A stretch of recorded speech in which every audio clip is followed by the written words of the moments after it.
On the treaty side, we go back to the sessions, and here we have the treaties, which shows the contracts between the cedent and the reinsurer. So here, for example, is our DMG surplus treaty. And for this treaty, we've got quite a lot of information, as we do for all treaties, of course. We've got the general information concerning the treaty, so obviously legal identifier, an internal description, a name for it, if you will, the session type. We've got the reinsurance year 2010. It does cover the whole 2010 period, and the account periodicity of month by month, and the euro contract currency. It's got two sections. So if we go view those two sections, we can see that the two sections do correspond to the two layers of the program.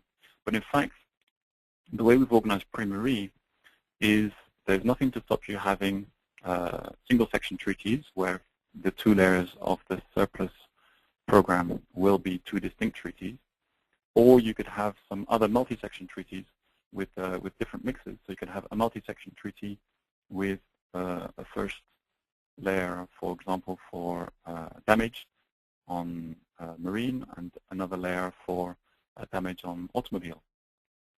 So it's very flexible, and the program feature does let you build your programs how you want, independently of how the treaties are organized with the different sections. Right? So the section 1, which would be the first layer, covers the damage type, risk type.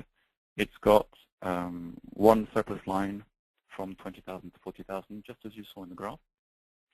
And down here, we can see the current state of the technical accounting on that section. The technical accounting includes the original amounts. The original amounts, which we're just going, there we go, we've just collected it from our simulated insurance system with the gross premiums, outstanding claims, and paid claims. These are the figures accumulated to date, but we can also show period by period how they evolved over time. Here we are, January, February, all the way through the year 2010. And we've got the original amounts. We've also got the ceded amounts. And the ceded amounts are calculated while using the surplus formulas by looking at each insured risk that is in the damage line, checking the coverage amounts. Is it high enough to go into the surplus line? And then calculating the cession rate and applying that cession rate to all the premiums and all the claims that concern that particular coverage. And this is the results which we've got over here. Let's go back to the session and see what else we can see. So we've got the section, we've got the header here, attachments. So this is quite handy. If you've already got some scans or some PDFs, for example, you'll have the treaty wording. You can attach it because you can link Prima Re to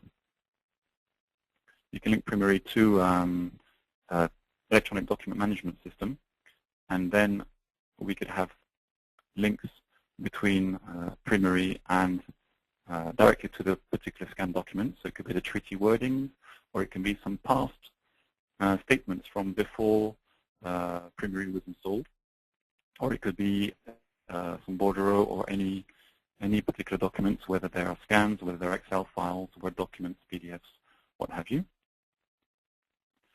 We also show the placements. So I won't be showing you how the placements are managed today. I'll just show you the results. So this is the placements for the first section, placements for the second section, with, for example, Hanover Re has a 60% signed line with Willis Re, and XL Re 40% with Guy Carpenter. And for the second section, it's exactly the same.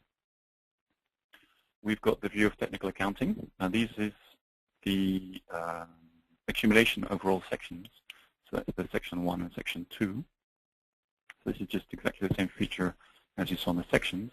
And then down here, this is where we have the technical accounting reports. So if I show you this one for the first section, period 2010-01, we have gone full circle, because what we're now showing you is the inward side, the cedent's version of what I showed you just at the beginning, which was the reinsurer's version.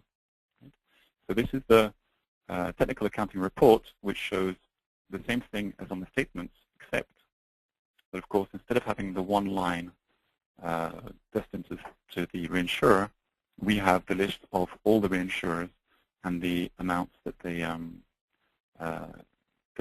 are credited with. Right? So that's a quick run through of Prima Re, showing you from the production of statements through the management of losses, programs, and the treaties. So I hope I've given you a good point of view and a good basis for you to start using Prima Re for yourselves and trying it out. So to try it out, I'll just pass you back to Frederic, who'll tell you the details about how to do that.